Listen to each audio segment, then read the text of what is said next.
भगवान नाम जप की महिमा। एक बार तुलसीदास जी से किसी ने पूछा, कभी कभी भक्ति करने को मन नहीं करता, फिर भी नाम जपने के लिए बैठ जाते हैं, क्या उसका भी कोई फल मिलता है? तुलसीदास जी ने मुस्कुराकर कहा, तुलसी मेरे राम को रीझ भजो या खींच, भोम पड़ा जामे सभी उल्टा सीधा बीज।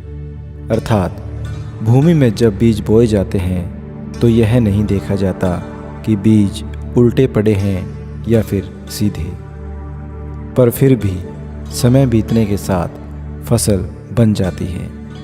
इसी प्रकार नाम सुमिरन कैसे भी किया जाए, उसके सुमिरन का फल अवश्य मिलता है। भगवान का नाम हमेशा जपना चाहिए।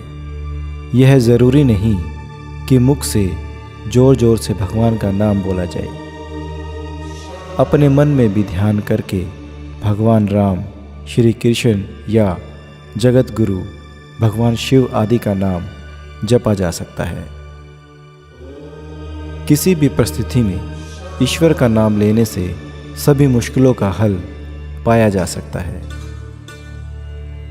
नाम जप कीर्तन की इतनी भारी महिमा है कि वेदों, पुराणों, सभी ग्रंथों में भगवान नाम का कीर्तन की महिमा गाई गई है। भगवान के जिस विशेष विग्रह को लक्ष्य करके भगवान का नाम लिया जाता है, वह तो कब का पंचभूतों में विलीन हो चुका होता है। फिर भी भक्त की भावना और शास्त्रों की प्रतिज्ञा है कि राम, कृष्ण, हरि, शिव आदि के नामों का कीर्तन करने से अनंत फल मिलता है। ऐसा माना जाता है कि कलयुग में भगवान का नाम जपने से सभी दुखों को समाप्त किया जा सकता है। भगवान के नाम का सुमिरन कैसे भी किया जाए, फल अवश्य ही मिलता है। भगवान राम की महिमा अनंत है। राम का नाम जपने से कलयुग में मोक्ष की प्राप्ति होती है। इस प्रकार श्री हरि के नाम की महिमा भी अनंत है।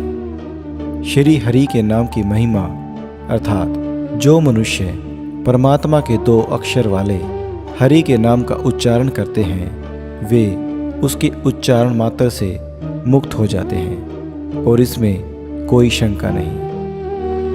हरे कृष्ण कृष्ण कृष्ण हरे हरे, हरे राम राम राम हरे हरे। जो ऐसा सदा कहते हैं, उन्हें कलयुग में कोई भी हानि नहीं पहुंचा सकता। एक बार की बात है, राजा एवं उसके मंत्री ने मार्ग में किसी ब्राह्मण को भीख मांगते हुए देखा। राजा ने महामंत्री से पूछा, यह क्या है? महामंत्री ने तत्काल कहा, महाराज, मुझे लगता है कि रास्ता भूल गया है। राजा ने कहा, तो इस पंडित को रास्ते पे लाओ। महामंत्री ने कहा, आ जाएगा राजन, पर समय लगेगा, कृपया 3 महीने का समय दीजिए। राजा ने स्वीकृति दे दी। शाम को महामंत्री ब्राह्मण के घर गया और ब्राह्मण से विद्वान होकर भीख मांगने का कारण पूछा।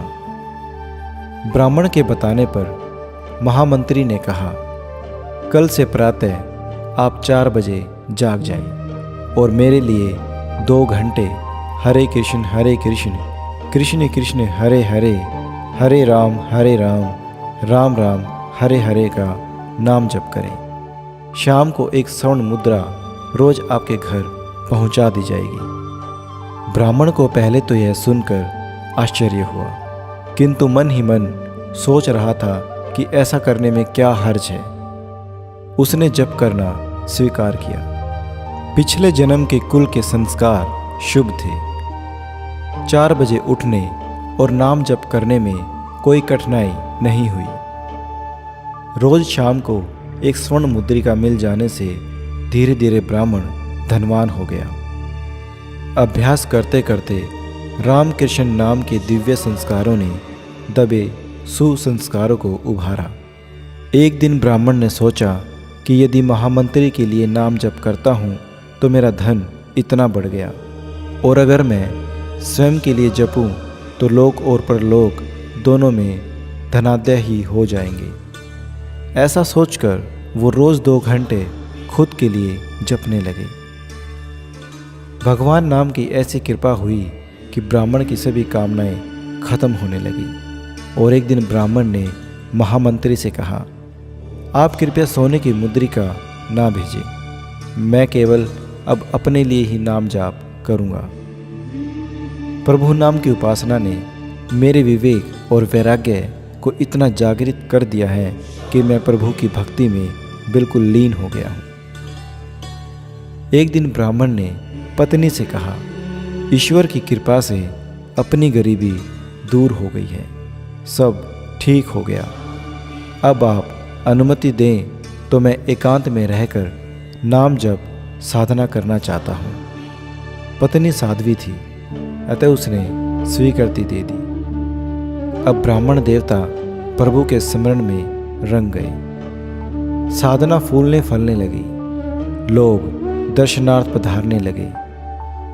धीरे धीरे बात राजा तक पहुंची तो राजा भी एक दिन महामंत्री के साथ महात्मा के दर्शन करने पधारे। वापस लौटते समय राजा ने कहा, महात्मन, मैं भारत का राजा आपसे प्रार्थना करता हूँ, यदि आपको किसी भी चीज़ की ज़रूरत पड़े संकोच मत करना, तत्काल सुविधा मिल जाएगी। ब्राह्मण देवता मुस्कुराए और बोले, हे राजन, आपके पास ऐसा कुछ भी नहीं जिसकी मुझे ज़रूरत हो। महामंत्री ने कहा, राजन, आपने पहचाना इनको? ये वही ब्राह्मण हैं जो 3 महीने पहले भीख मांग रहे थे। प्रभु नाम के जप ने एक भिखारी को सच्चा दाता बना दिया। यह सुनकर राजा बड़े हैरान हुए। ये है नाम जप का प्रभाव जो सच्चे भिखारी से सच्चा दाता बना दे। जय श्री हरि। आपको अगर हमारी वीडियो अच्छी लगे तो आप हमारे चैनल को सब्सक्राइब ज़रूर कर दें।